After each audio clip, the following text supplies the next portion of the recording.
Hello, and you are listening to Eco Justice Radio. We present environmental and climate stories from a social justice frame featuring voices not necessarily heard on mainstream media. Eco Justice Radio acknowledges that we recorded this show on the traditional territory of the Gabrielino Tongva people and all of their relatives in the place we call Los Angeles. Welcome, I'm Jack Eidt. On today's show, Water and Power Woes, how artificial intelligence data centers threaten our future. We feature a conversation with Stephen J. Kung, co-founder of the grassroots group No Data Center Monterey Park, just east of downtown Los Angeles.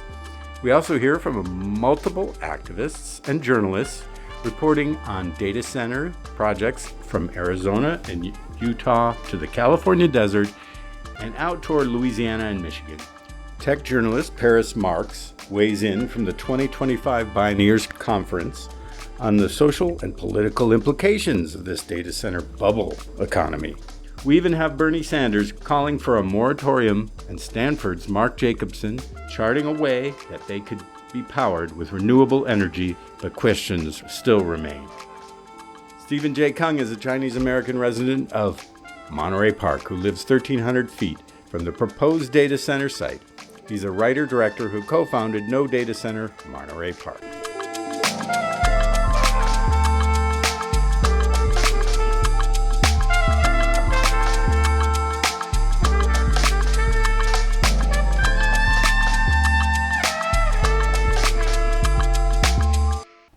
Maybe some of you have read an article on the wonders and concerns about artificial intelligence going around on the internet by Matt Schumer called Something Big is Happening. It sounds the alarm that AI is getting way better at scraping through the world's data, yours, mine, everyone's, and it will soon make superfluous the jobs of the many writers, like myself, journalists, of course, lawyers, even AI coders, many more industries. And like Hal in 2001: A Space Odyssey, they soon will be making all of us superfluous. At least this is what people are chattering about.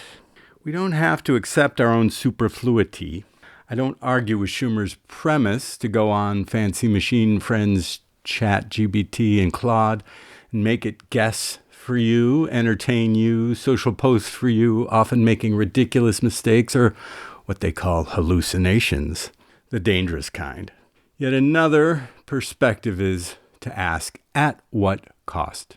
The recording, your every data whim ethic has become an epidemic self-own.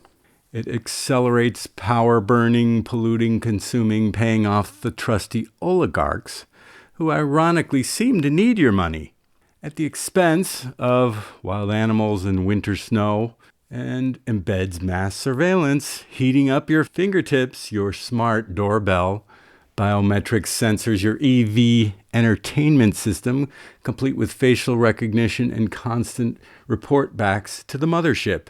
They can even predict, mostly unreliably and dangerously, if you're a nonconformist, how you walk, talk, think, dream, emote.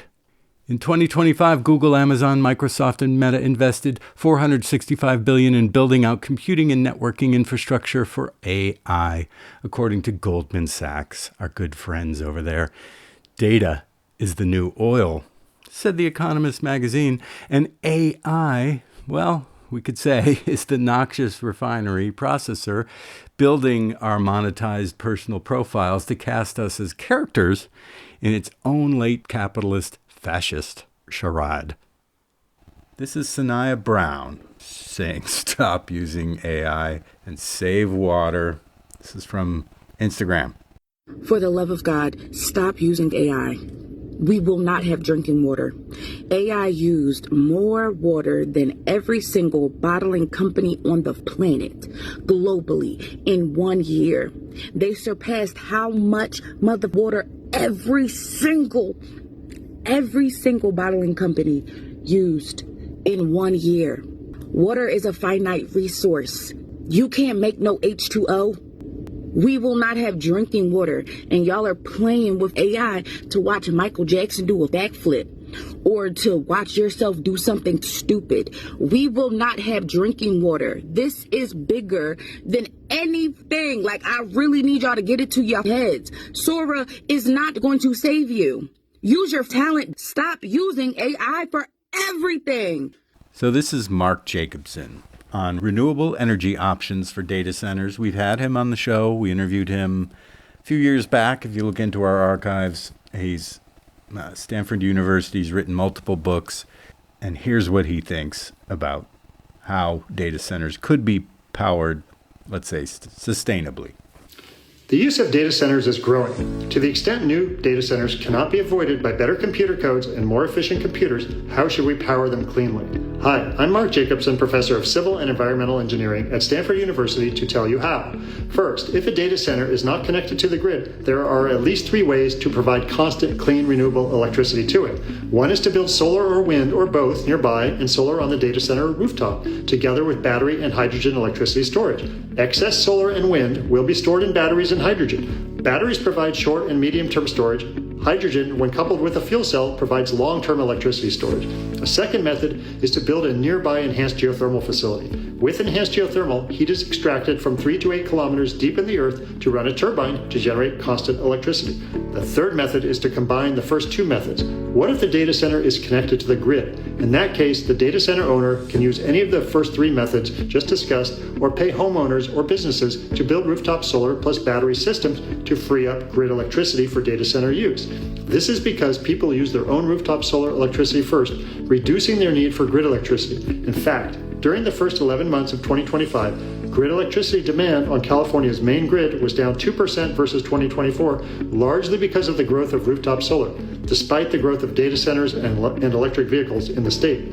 What won't and shouldn't be used to power data centers? Small modular nuclear reactors. These are non-existent, non-commercial technologies or vaporware and can't even be built from planning to operation in less than 12 and up to 23 years. Enhanced geothermal does the exact same thing as nuclear, but faster, cheaper, and without weapons proliferation risk, meltdown risk, or radioactive waste risk. Let's focus on what is useful and what works.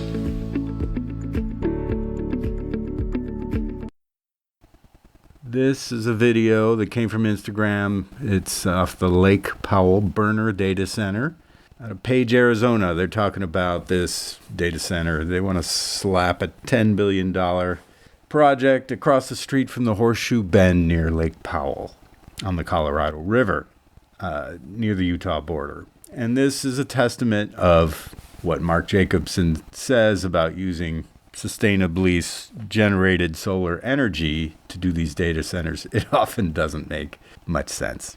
So I think it's good to generate solar energy, but this puts in question how much that makes sense. As we headed to our next destination, we noticed the valley floor was blanketed in a dark field of something.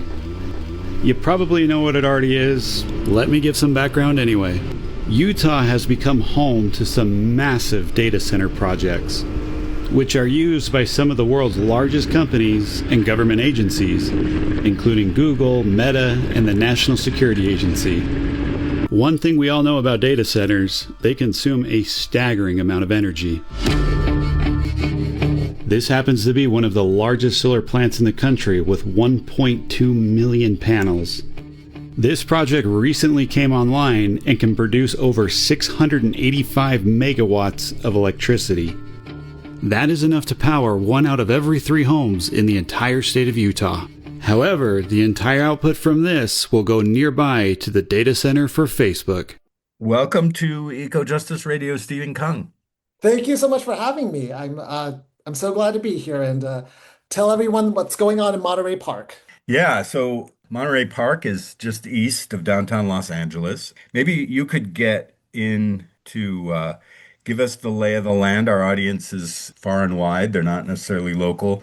And what are the issues? Give us the big picture to start off with. Sure. Monterey Park is a quiet ethnoburb in Los Angeles County. It's actually the original ethnoburb. It's 60% Asian American, mostly Chinese, and 30% Latine, and then 10% everyone else.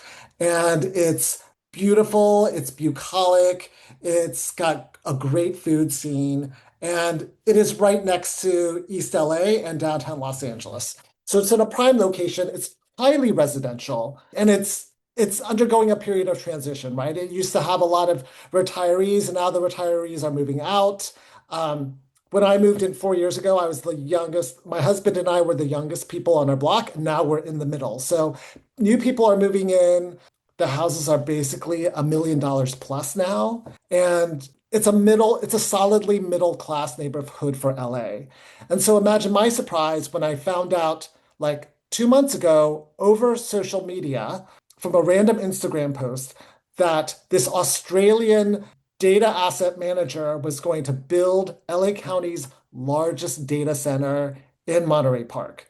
Now, data centers usually prey upon rural communities and unpopulated communities. So it's really highly irregular that they're going for a middle class suburb. Yeah, And it really is. I would agree. I mean, what you just described is not, I mean, a data center is an industrial use. So that goes against this sort of gentrifying suburban or almost urban type of landscape that it has a good food scene and places to walk and all that. So it's interesting. it is absolutely heavy industrial use. In fact, the data center plans say they would build 24 diesel generators, which amounts to 66 megawatts. Now, the legal definition of a power plant in California is 50 megawatts. So even though they're building an additional SoCal Edison would be building an additional power substation to power the data center. They are building another power plant, these diesel generators to act as a backup power plant. But that would basically, they would have to apply for the California Energy Commission to get an exemption, and they haven't even done that. So it is like heavy industry, and it comes with all the air pollution and environmental waste hazards that come with heavy industry. So give us a sense of how big, how much land, because this is a gigantic piece of land. It's not, I mean, there's those impacts, and we'll get in. I have more questions on the energy side, but give us a sense of the landscape, like how big this actually, how much land is it taking up? Sure. Right in their initial study, they were the applicant HMC Capital said that the data center would only take up 218,000 square feet, which is still a lot. And then after a bunch of environmental groups gave comment, they're like, oh, I mean, to meet our needs, we actually need 250,000 square feet. That's the size of 5 football fields. And according to our calculations, it would be the largest data center in LA County. So that is the data center that is currently on the books. But what HMC Capital, the Australian management company, hasn't really told the public is that they've also bought the lot across the street at 1980 Saturn. And so even though there's one data center on the docket, they're actually planning to build two. So it's going to be, at the end of the day, it's going to be much bigger than we can even imagine right now. And so there's not, so my, when you look at this trend towards massive upscaling of data centers, which is happening nationwide, and we're covering a lot of different proposals across the US in this show today. But for this one, we've had energy advocates saying, look, if you can have non-fossil fuel energy, putting solar panels on the roofs or access to some sort of generation, whether it's geothermal, is there any push towards that with this project, or is it just straight diesel generators as you talked about? There are fans of the data center who are pushing for a clean energy, like zero carbon emission data center, which I would actually be okay with. But anyone who's read up on data centers knows that this is a pipe dream and that these data centers Thank you. consume too much energy and that a completely green, zero carbon emission data center doesn't exist. It's completely utopian. When I, we arrive at the time where it causes no human harm, I'll be for it. But well, right now, that doesn't yeah, exist. we live in an era of fictionalized alternative realities that are just being thrown out there Yeah. uh, as being, something we all hope for, but when it comes down to actually what's going to happen, these data centers, and what I'm trying to cover in this show is in theory, there's massive geothermal from the Salton Sea that would be powering a data center out there. But it makes, okay, they've got that localized energy source. But when it's 120 degrees outside, how much energy does it take to power this thing sitting in the middle of the desert? And then the water that it takes to cool because there's evaporative cooling. So it takes a Right. massive amount of water. So that's for that one. This one, it sounds like the company, which is a foreign company, this isn't, a US company. This is Right. Australian company, you said? That's also very strange too. Like, why Australia? Why are they coming to the US? Like, could they not get a data center built in Australia? Well, It's there's very money. The random. AI boom, it's happening here. At Los Yeah. Angeles is, well, they're building them all over the place. As you noted, they pick rural areas. There's one in Page, Arizona that's really awful. They're all over the place. It's not just one place, but Los Angeles is a center because there's, the access to the amount of population and the connection to Asia from here. There's a lot of reasons. There's a big trend, but they've been focusing on areas like Vernon, which is just adjacent southeast of downtown LA, where they have Right. 200 residents. It's a very Yes. different thing when you have so many local residents, a suburban community where they're doing this. Yeah, I feel so badly for Vernon because not enough residents live there and they're sort of defenseless. And what are they building the data centers for, right? That you noted that there is a proliferation of them, but the needs for the data center are all speculative, right? We can already check our emails and find things on the cloud and download things on YouTube. So what do we need these AI hyperscale data centers for? No one really knows. It's all a bubble. And so you're willing to build this bubble of like for speculative use that'll cause all this pollution and make our communities unlivable. That's just unacceptable. Yeah. So tell us about, there's been significant movement of people coming together, of your neighbors as well as generalized advocates, and there is a pretty strong pushback. How's that going? I've been so touched and moved by the community mobilization over this. We've started a grassroots campaign that started with just lawn signs that say no data center. And people have come up to us and they're like, where can I get a sign? And we're starting to sell them at the rallies now. And because the HMC Capital tried to sneak in their data center without any fanfare, without a full environmental impact report, the city hasn't notified people about it. The applicant, up until this week, hasn't notified anyone about it. So people are just finding out about the data center through this grassroots campaign, which is crazy. And so, because people are finding out this way, they are really mad and ready to get the word out. So we've energized our base and we've expanded. We did a teach-in to tell people about the harms caused by the data center. We held a rally before the city council meeting. We started a petition that has garnered 5,000 signatures.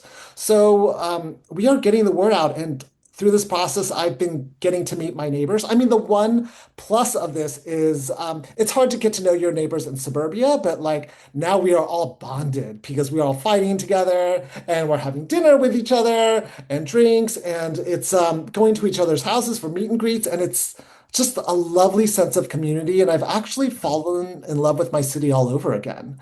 Wow, that's really encouraging, frankly, because that's what it takes is people to coming together. That's the only way because, these faceless corporate entities have unlimited power. They can buy out all of Yes. our, certainly the statewide office holders. Whether they're going after local office holders is a question, and whether that they have the ability to do that. But when so many local people step up, and that's something I've seen with a lot of these projects, certainly out in the Imperial Valley, I've seen really just amazing organizing, local organizing, where people's voice really matters because you're going to need a lot of power to stop these things. So, Yes, it's a show of force. And I also want to speak to the demographics of it all, right? Because when yeah, you're on the outside looking in, you see communities of color. You see Asians and Latinas, and people might have stereotypes about what our community is, that they're a bunch of fresh off the boat immigrants who don't speak English, who are apathetic and apolitical. But that's not the reality of what this town is. Everyone here is like overeducated. In my organizational group alone, we all have like graduate degrees, and some of us have PhDs, and like every and it's insane the amount of education we have. And even our immigrant families, they fled war-torn areas for a better life where they've faced this type of like fascist regimes and people coming in with bad ideas. And so we have fight built into us. And so especially Asian, like both Latino and Asian communities, when we come to the USA, we we're fleeing countries that are war torn and sown with conflict. So fight is in our blood. And so if it's a fight the applicant wants, then that's what they'll get. Yeah. So could you tell us more? Who are these? You said there's some advocates of the project who are saying it should be net zero, or who are these people? Where do they come from? That's a good question. There's only really one of them who is the city clerk, Michelle Yee. She spoke up at the last city council meeting talking about how we can get solar panels for the data center. And everyone just sort of laughed her off because everyone knows that's ridiculous and there's no such thing. So they're a small vocal group. I do want to talk about the applicant, though, and their offense at the community. So instead of engaging the community about what their data center is going to be and how it impacts everyone, they've remained silent until this week, until after the city council is starting to consider a center ban. And they have hired the consulting services, the lobbying services of Actum, which is Fabian Nunez's lobbying group Wow. based out of Sacramento. Yes, and so at the last council meeting, they brought their vice president, Laziza Lambert, over, who introduced herself as the engagement officer for the data center. When in fact, she's just a lobbyist. I mean, she couldn't even tell the truth about who she was. Well, engagement is lobbying. It's just a different word for it. Yeah, it's so deceptive. And so, actually, at today's meeting, there's going to be a city council meeting today to vote on whether to draft a ballot proposal to ban all data centers. And evidently, the lobbying group is leveling up their efforts to sway city councilmen. And rumor has it that Fabian Nunez himself is coming down for today's meeting. Yeah, he's got quite a record. So you had sent me the environmental impact report, which came out as a negative declaration, meaning nothing to see here, folks. We've done all of our background studies, and this looks like no problem. How did that come about? That does, for coming from someone who's written these things, who's tried to uphold the California Environmental Quality Act, that doesn't pass the smell test, so to speak. Yeah, it was sort of amazing because like I'm completely new to this.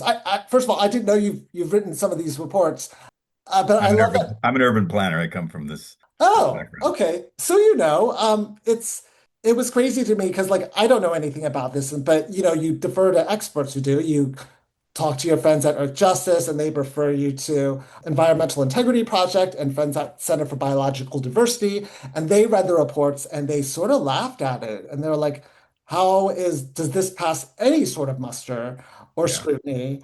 And just like blatant violations, like not applying for that power plant permit. And the threshold for having a full environmental impact report in California is so ridiculously low.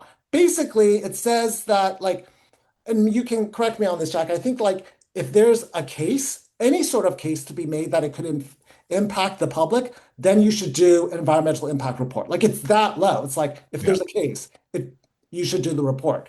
And there's clearly a case, and there's so much evidence on how they would impact the community, and there's so many shortcuts they took with the mitigated negative declaration as well. Like I don't know how well, I know how our city council approved it is because our planning commission is corrupt. And our new planning commissioner, Tim Ho, worked for Amazon before he came here. And obviously, Amazon is a real Y- estate vampire and they're Yes, building of data course. centers. So that's how that happened.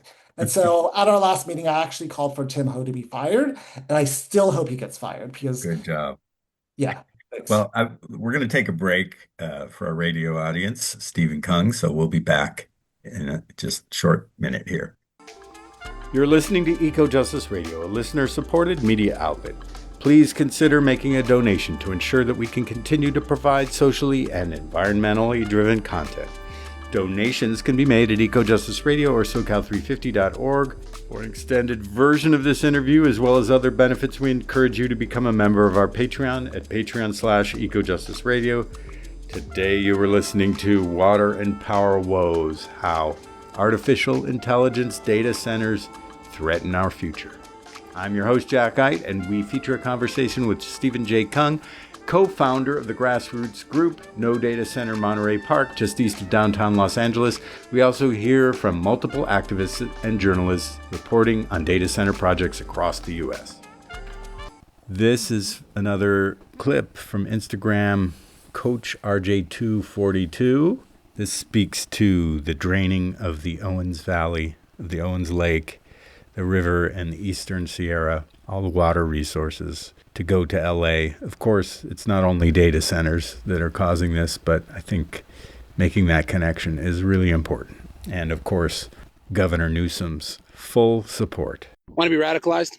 You want to make a man into a political radical really fast? Take his favorite duck hunting hole, suck all the water out of it. This used to have permanent water in it, so much so that I've caught largemouth bass in it. Way to go, Los Angeles.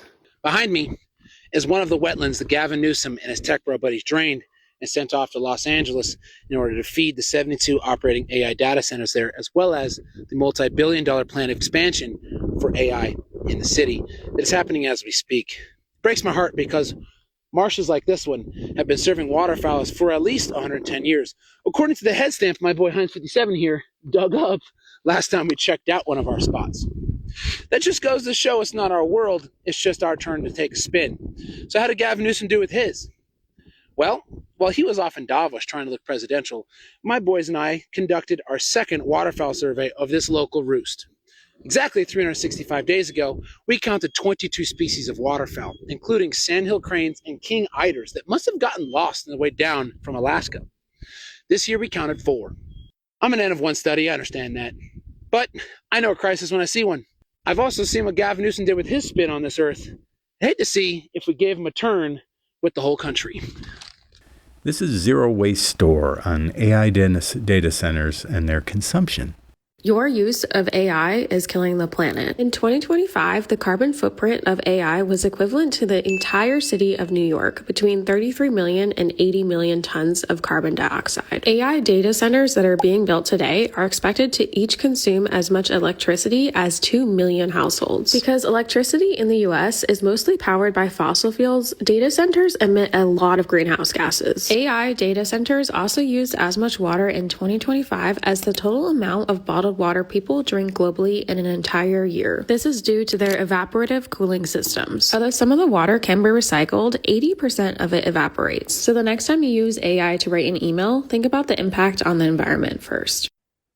This is an excerpt from a presentation by Paris Marx at the Bioneers Conference in 2025. I apologize for not having the actual recording, so I'm going to have to read for you. I did attend the session, and it was pretty compelling, and I think their words really put a exclamation point on what we're up against. So in terms of AI, they say, there may well be some positive outcomes from this technology, but there's also the looming possibility of serious harm. The narrative goes something like this: we must develop AI even though it might destroy the world. It could lead to the end of humanity. This mix of hype sprinkled with warnings of existential risk doesn't just shape public perception, it influences how the media talks about AI and how organizations begin to position themselves in response to it. The tech industry benefits from these grand, speculative conversations. They want us to focused on how powerful AI might become someday, rather than examining how it's already being used right now. It's more convenient to keep eyes on the future than on the real impacts unfolding in the present. That's why it's so important to understand the foundations of this technology, where it comes from, and why it's suddenly everywhere. So why are we seeing this explosion of AI tools right now? Yes, they require centralized computing power, but they also need something else: massive amounts of data. Companies collect enormous quantities of information from the open web and beyond, feeding it into these models. The result, tools that seem far more capable than previous versions, not because of magic, but because they're powered by vastly more data and computing resources. That's why data collection is so central. It fuels not just generative AI, but also targeted advertising and many other systems. To gather all that data, companies have built a vast surveillance infrastructure, quietly capturing information across nearly every corner of our digital lives. But there's a third ingredient here, money. Immense amounts of capital are required to build and scale this kind of infrastructure. Companies such as OpenAI are reportedly losing billions each year in the short term, betting that these tools will become profitable in the long run. They can afford to take that risk because they're backed by some of the largest, most valuable corporations in the world. These tech giants are channeling their capital into realizing their particular vision of the future, one that depends on expanding AI, increasing computational power, and rolling it all out at a global scale. Around the world, more and more communities are beginning to push back, and for good reason. Hyperscale data centers such as Google's use an average of 550,000 gallons of water per day, or about 200 million gallons per year, primarily for cooling. Just as a laptop heats up under the heavy use, these massive facilities housing tens of thousands of constantly running servers generate an enormous amount of heat. That heat has to go somewhere, so water and air conditioning systems are used to keep things cool. Just between 2022 and 23, Google's water use across its data centers rose by 20%. At Microsoft, it jumped 34%. And that was before the generative AI boom really gained momentum. So it's safe to say those numbers have only gone up since. More recently, we've seen a major shakeup coming out of China. You might have heard about DeepSeek, a company that's doing what U.S. AI companies are doing, but far more efficiently. Its emergence rattled the industry, causing U.S. tech stocks prices to dip as investors began to question whether this AI boom is really all it's cracked up to be, and whether the massive build-out by U.S. companies was truly justified. But of course, they're not backing down, because, these oligarchs never back down, even when they're totally wrong. That's me adding that. Not long after DeepSeek's debut, Sam Altman, Oracle CEO Larry Ellison, and SoftBank's Masayoshi Son went to the White House to announce a $500 billion investment, codenamed Stargate, aimed at building even more massive nuclear-powered data centers. Underline, nuclear-powered data centers. These people, they never stop in making up whatever they want to make up. Meanwhile, NVIDIA CEO Jensen Huang responded to DeepSeek's efficiency by saying that greater efficiency will only drive greater demand, ultimately requiring 100 times more computing capacity. In his view, more efficient models don't reduce resource use. They multiply it. Oh, boy, that's an interesting view. But is that actually what's happening? We're starting to see some serious cracks in the foundation. Microsoft has recently canceled a number of data center leases, raising red flags for investors. Even leaders such as Alibaba's chairman, Joe Tsai, have warned that we may be in the middle of an AI data center build-out bubble.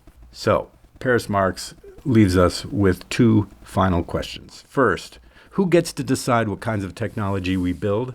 Should those decisions be left to people such as Sam Altman or Microsoft's Satya Nadella?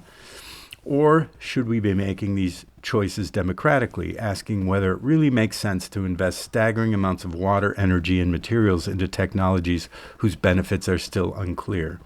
And second, how much computation do we actually need? Do we really need to build out endless data centers to support a flood of AI tools with questionable uses, tools that often serve tech companies' bottom lines more than the public good? These companies rely on constantly growing demand for cloud services to keep profits up, but that doesn't mean we have to go along with it. It's worth asking, how much computing capacity do we truly need? I'd argue it's probably a lot less than what they want us to believe. So this was from Paris Marx, gave this presentation at the 2025 Bioneers Conference, and it is available on the Bioneers website. Here's Senator Bernie Sanders. It's time for a moratorium on data centers. Thanks for joining me. Let us be clear. AI and robotics are the most transformative technologies in the history of humanity. and will have a profound impact on the lives of every man, woman, and child in our country. Just a few points that we need to be thinking about. One, who is aggressively pushing these technologies? Well, surprise, surprise. It happens to be the very wealthiest people on earth, people like Elon Musk, Jeff Bezos, Mark Zuckerberg, Peter Thiel, Bill Gates, and other multi-billionaires. So here is a very simple question I'd like you to think about. Do you believe that these guys, these multi-billionaires, are staying up nights worrying about what AI and robotics will do to the working families of our country and the world? Well, I don't think so. I think that these very, very rich men want even more wealth and even more power. And for a whole bunch of reasons, that is very dangerous. Number two, what will AI and robotics mean economically for the working class of this country? Well, don't listen to me. Listen to the people who are developing those technologies. Elon Musk recently said, quote, AI and robots will replace all jobs. Working will be optional, end quote. Bill Gates predicted that humans, quote, won't be needed for most things, end quote. Dario Amodei, the CEO of Anthropic, warned that AI could lead to the loss of half of all entry-level white-collar jobs. Question, if AI and robotics eliminate millions of jobs and create massive unemployment, how will people survive if they have no income?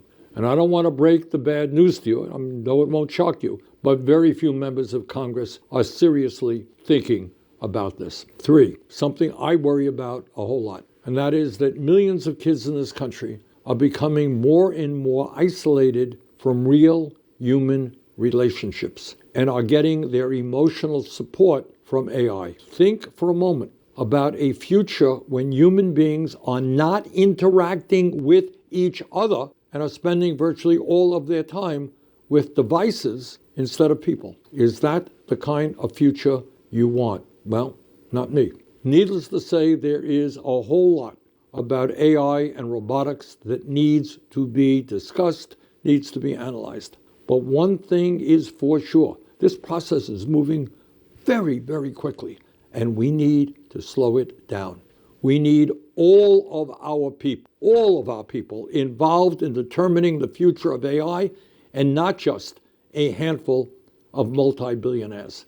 That is why, for a start, I will be pushing for a moratorium on the construction of data centers that are powering this unregulated sprint to develop and deploy AI. This moratorium will give democracy a chance to catch up with the transformative changes that we are witnessing and make sure that the benefits of these technologies work for all of us, not just the wealthiest people on earth. Thank you very much. This is a video also from Instagram, More Perfect Union, on the Meta data center in Louisiana. I grew up here, and I wanted my kids to be able to do the same. And we welcome Meta, which opened a data center in our town. We were behind an 18-wheeler once, and it backed up, and we almost got killed. My yaya had to go mouth those people out. She'll say, Meta's stupid. She just doesn't like it, and I don't like it. We've been there for, since I was alive, and Papa was alive, so I don't really like that we're going to have to move. We went to Holly Ridge, Louisiana, where Meta's new Manhattan-sized data center is being built. Meta's new ads claim these communities welcome data centers, but residents painted a very different picture. We had no voting on it, no community meetings, no nothing. It was done all under the table, and when it was said and done, there was nothing nobody could do. You're planning to leave? I've been here 81 years, and I can't stay here with nobody I can talk to. My mom has been out here all her life, 82 years. She's really not happy about it, but does want to leave too. Do you think they care about the people that live here? No, I sure don't. Residents emphasize the increased traffic violence from Meta's trucks. I dug through police reports and found a 600% increase in vehicle crashes on the roads surrounding Meta's construction site in the last 9 months. The playground at the front of the school, they're not letting y'all play on that, right? No. Meta trucks don't watch out. If they try to stop, they will They wrecked into the gate, and that's why they're saying we shouldn't go out there and all that, because there's too many wrecks and meta trucks, and they could crash. I really love that playground. Do you wish you could play there? Yes. Residents also shared their distrust in the quality of their water and the lack of support from elected officials to address it. My neighbor was washing my clothes and messed up a whole load of whites because it come out stained from that brown water. Do you feel like it's safe to drink? No, I buy water. Have you heard anything about them addressing that? No. Have you gotten any information about the project at all from anybody? None at all, except on the internet and on my Facebook. How does this change what it's like to live here? Just totally different. I mean, who wants to live like this? You know? This is Jessica Burbank and also Perfect Union doing this video on AI data centers and the trade-off necessary. Is it really worth it to use AI to learn how to do push-ups? It's a really good question. It's kind of poetic that AI companies claim to create beautiful worlds beyond our imagination, but the data centers that power AI products are destroying the world we actually live in. The worst part is they're trying to make it seem like they're making our lives better and the world a better place. I needed to support my family and leave home to find work. Missing moments I can't get back. Then Meta came to Los Lunas. Thanks, Dad. And brought new jobs. Here's the schedule. And now, I don't worry about missing out much anymore. Not only is this folksy guitar down-home vibe very off-putting for a data center ad, what's worse is Meta is running this not in Los Lunas, New Mexico, where this ad is based. It's running in cities like DC, Sacramento, and Baton Rouge, Louisiana. They're pushing this message to powerful people and politicians, since this is what people who actually live near data centers are saying. My electric and gas bill was more than my car payment. I mean, it's insane to me. We're giving our most valuable resource, which is farmland. I want to know, what is Meta doing to give back to the community? Well, I don't know about Meta, but OpenAI wants you to use ChatGPT to learn how to do a pull-up. Why worry about skyrocketing utility bills, polluted air, and all your neighbors moving out of town when you can learn bad form from someone or something with no physical form? I cannot imagine having gone through that, figuring out how to raise a newborn without ChatGPT. Clearly, people did it for a long time, no problem. Yes. But yeah, so I know it clearly was possible. Yes, it was possible. But I have relied on it so much. Oh yes, how have we raised babies before now? Maybe get the pull-up instructions right before raising a child. That's just me. But that's the great stuff we're getting in exchange for this. Wow, and that's just from the water coming out of your faucet. Yeah. This is a video of the dust from Facebook where the construction was. What it looks like right now out my front door. Data centers were responsible for 63% of last year's price increase. The worst dudes in the world want us to degrade our lives, economy, land, water, and air, and trade in this world for an AI-generated virtual one. Most people aren't down for that. No matter how these companies try to spin it, you have to live in reality to relate to people, and these guys don't. This is Gander Newsroom. A Saline Township, Michigan resident and veteran says she's prepared to fight back. Humanity matters, not screens, not data. My name is Catherine Haushalter, and I'm from Saline. I live on a small 60-acre farm that borders the property that sold to AI Oracle. And I promise, with everything in me, I will stay and fight. I will not sell. I'm a little person who just wanted to live a quiet country life and raise my 5 small children and never have to fight again a day in her life. But here I am. I went to Afghanistan, and I can tell you nothing makes you more anti-war than going to war. But as hard as I fought there, they have no idea how far and how hard I'm going to fight for Saline, for my family, and for my home. If AI is so great and it's so beneficial to our community, you don't have to sue your way in. You don't have to force it. Our resources are at risk. Our water is at risk. It's not just, I don't want them in my backyard. Of course I don't. I want to fight for all of you, and I need you. So stand with me and let's fight this. Hey listeners, quick break here. We hope that you are enjoying Eco-Justice Radio. Stay connected by subscribing on all major podcast apps and visit our website, ecojusticeradio.org. Check out previous shows and guests, listen to extended episodes, and get connected with us on social media. Today you are listening to Water and Power Woes, How Artificial Intelligence Data Centers Threaten Our Future. I'm your host, Jack Eidt, and we feature conversation with Stephen J. Kung, co-founder of the grassroots activist group No Data Center Monterey Park, which is just east of downtown Los Angeles. Also, we hear from multiple activists and journalists reporting on data center projects across the United States. So we're back with Stephen Kung from fighting up against this foreign corporation, another one of the data centers that are happening all over the place. But really, there's just a beautiful uprising of local people here that you're leading, Stephen. Could you tell us just in a quicker way, like why, and this is sort of advice for people who see these things happening in their backyard. Why are you against this data center? I'm against data centers for three reasons. First, they're terrible for our health. What they do is these data centers will emit formaldehyde, nitrous oxide, and particulate matter.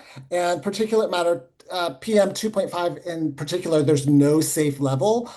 So it'll immediately impact your health. And all these chemicals together, they cause asthma, heart disease, and cancer. So obviously you don't want that in your community. If you look at a data center's environmental impact report or initial study, all you have to do is search for cancer in the PDF, and you will see so many references to it because it's such an acknowledged danger from data centers. It's ridiculous. The second reason I don't like data centers is the noise factor, right? So the cooling fans, the cooling systems, the diesel generators, they're going to emit these frequencies that are so low, they are going to be able to penetrate houses and walls. So if I walk by my park, I'll hear them. But if I go home and shut my bedroom door, those low frequency vibrations will be able to penetrate my bedroom door. So I won't be able to escape it. And obviously, if you can't sleep, it'll lead to a lot of health problems. It'll lead to mental health problems.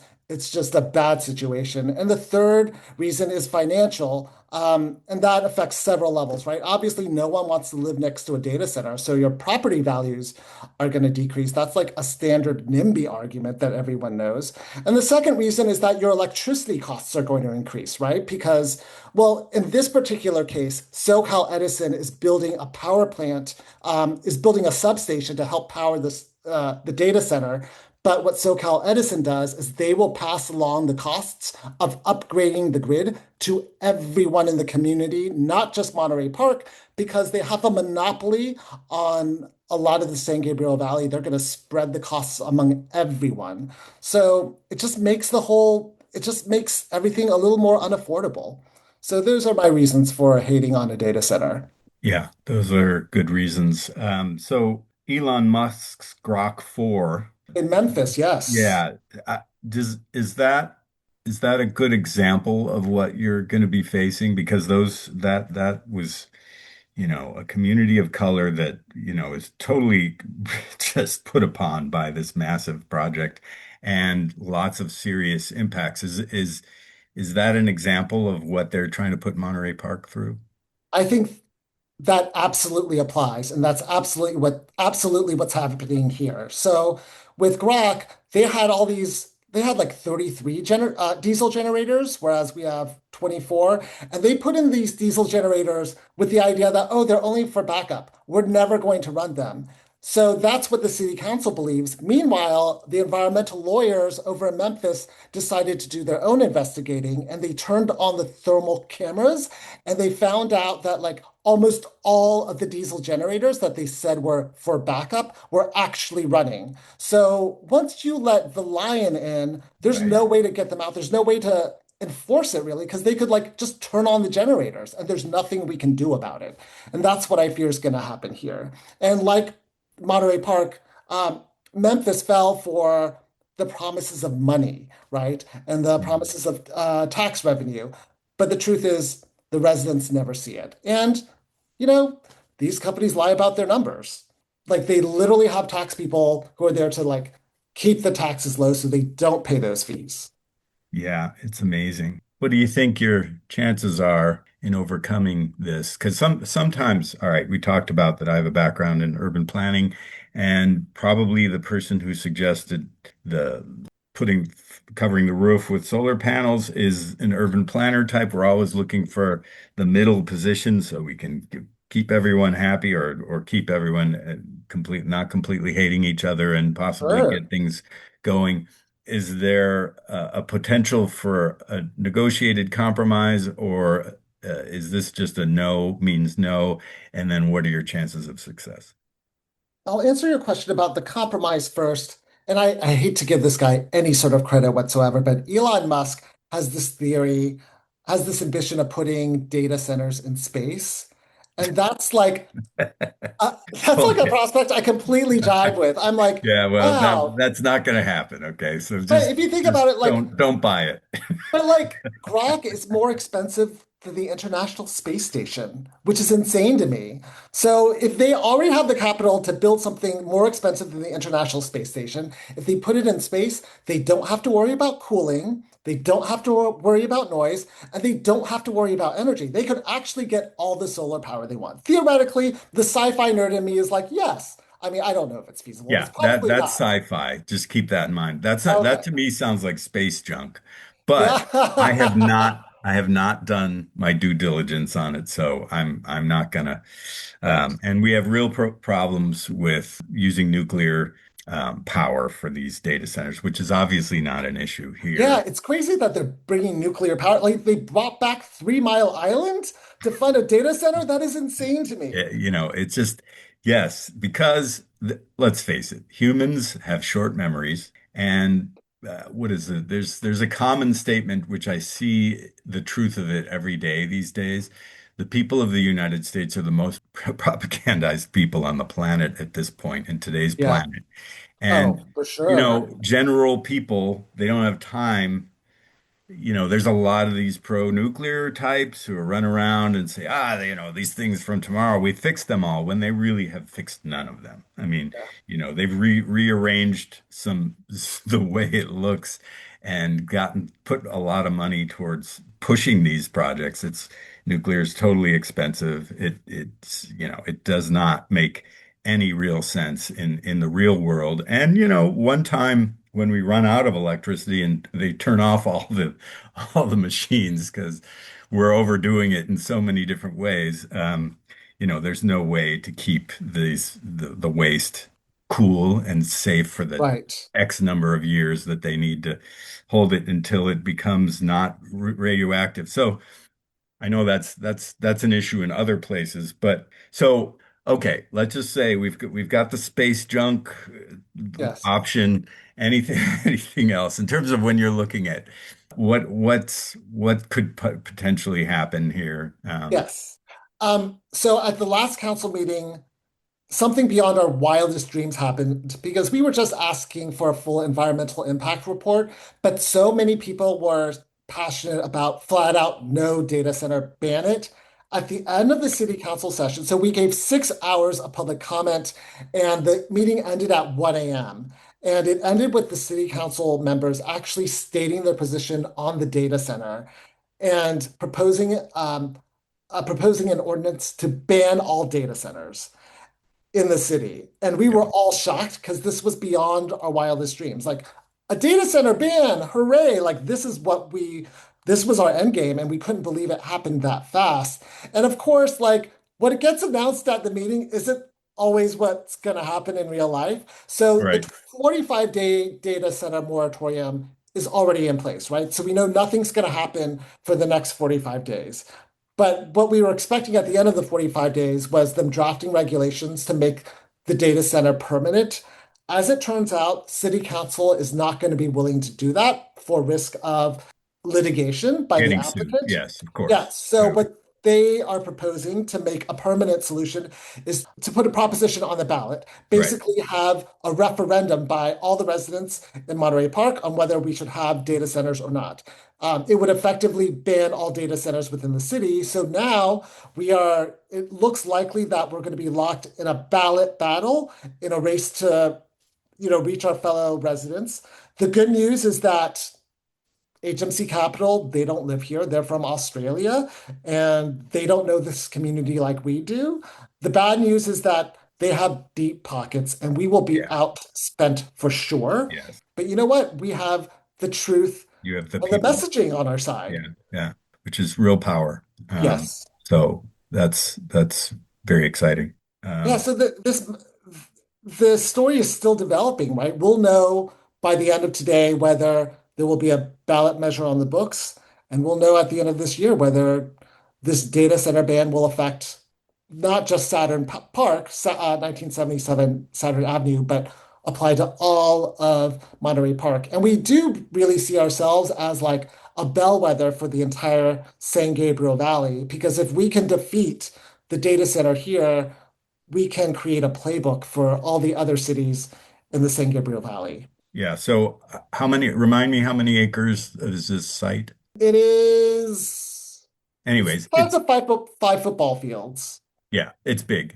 Yeah. So, and is it empty right now? It is currently occupied by an abandoned business park, which people have called it blight, but like it's not blight because it's just an abandoned business park. It's still green. There's no weeds. It's actually really well kept. You outside of the fact that there are no cars parked out front, you would never know that like it's been, it's Yeah, well, the demand for commercial real estate has crashed, particularly in places not right in the center. So that's all across the country, right? Yes. right. So what would a way to battle this among the fiscal types is what else could exist there? That's a great question. And all the residents want a say in the process. Basically, what sort of led to the data center in the first place was there was a commission called Spark created by City Council that was actually stacked with City Council members and their friends about what to do with the space. And they were sort of fast-tracked into the data center lane. But what we are asking for... Spark turned into a wildfire. Yeah, it was always a Mickey Mouse committee. Yes, Spark. I love that metaphor. Yes, it was a Mickey Mouse committee from the start. So we want genuine community engagement. Let's be nice that we don't want the Disney people former employee. We can't blame Mickey Mouse for this, but yes, I got you. Yeah. So like things that are currently talked about, like it's already zoned for mixed use housing, for mixed use. So at the very minimum, we'll get mixed use. But a lot of people are advocating for affordable housing, which we're on board with. People want more parks, which we're on board with. People are thinking about relocating City Hall to that space, which, there are all sorts of possibilities. I think the fact that people can only imagine a data center is just lack of imagination. Exactly. You've got a lot of space and you've got a growing I would say housing is paramount for that site. Honestly, that's because we're always trying to stop they want to build way up in the mountains 100 miles from downtown Los Angeles.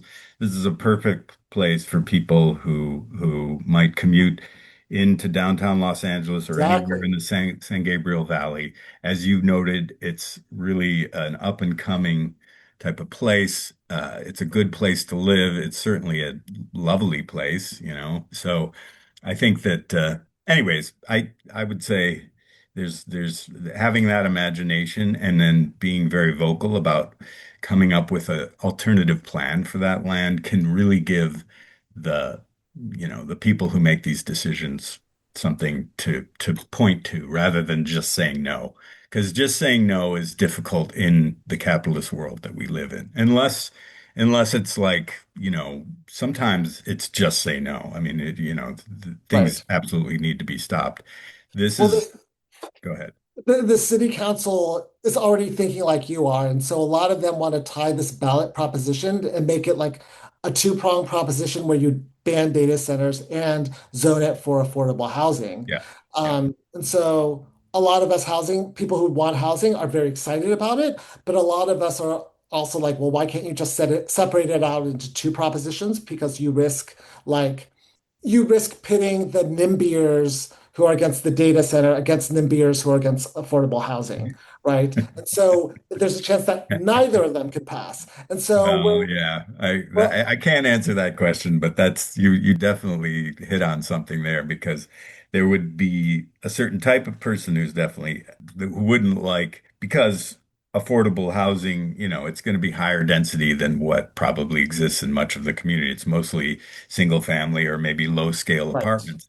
This would be higher densities, which you could make an argue for how far away are you. You have pretty decent transit access, right? The train is not far away. No, it's a 10-minute drive away, and we've got a bus system and a taxi system in Monterey Yeah, Park. But yeah, as you noted, we do need housing because there's these state mandates that every exactly. city Yeah. meet their goal to Yep. provide more housing, and Monterey Park is actually woefully behind, a lot more behind than our sister city, Alhambra. So I mean, we need to build the housing or else we'll get penalized with fines. So we don't want that.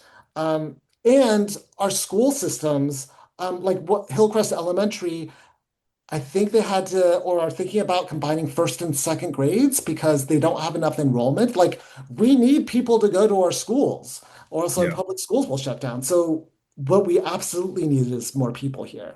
Yeah. So, well, I wish you luck. I thank you for stepping up, and speaking out and understanding your role in what is nominally a democratic process. But if we take it serious for what it is and know that you have power and you're showing your power and your ability to get it takes some time and effort. So, you're probably losing some personal time here. And Yes, my life has changed in the yeah, past 2 months, but it's funny because a lot of us rely on our city council members to do the right thing and right. to have the judgment to shut this down. And when they didn't, all the residents, we realized, oh, we have to be the change we want to see. No Thank one you. else is coming in to rescue us. Thank We you. have to do this ourselves. So that's why this whole process has been grassroots driven. Yeah. Well, Stephen Kung, thank you. And thank you to the community that you represent. And I wish you the best of luck because really the rightness for the social reality and the environmental reality are, look, we need to stop using AI, Yes, and we don't absolutely. need it the way they tell us that we need it. And, and we need water and we need to ration. If we're going to say we do put solar panels on it, which whatever should be built there should have them, they should be to generate, the existing power for people rather than their computers. But it's a long road. And, thanks for coming on Eco Justice Thank Radio. you, Jack. Please give us how people can get in touch with what you're doing, how they can join your fight, how they can learn from what you're doing. Yes, please join our fight. Go to NoDataCenterMPK.org. That is the official website for No Data Center Monterey Park. And there you can view a video of our teach-in, you can sign the petition and sign up for a lawn sign and sign up to get updates on what we're up to and when we're meeting. Excellent. Well, thank you again. Hope to see you out there. All right, thanks, Jack. Thank you to Stephen J. Kung.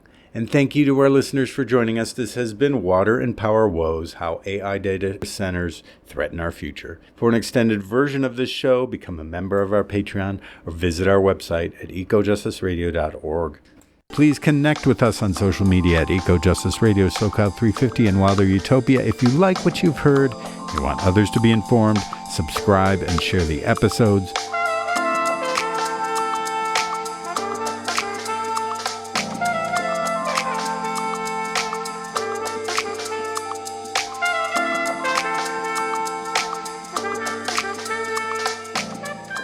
You've been listening to Eco Justice Radio, a project of SoCal 350. Executive producer and co-host myself, Jack Eidt, co-host Carrie Kim, and engineer and original music by Blake Quake Beats. And until next time, remember, the power is yours.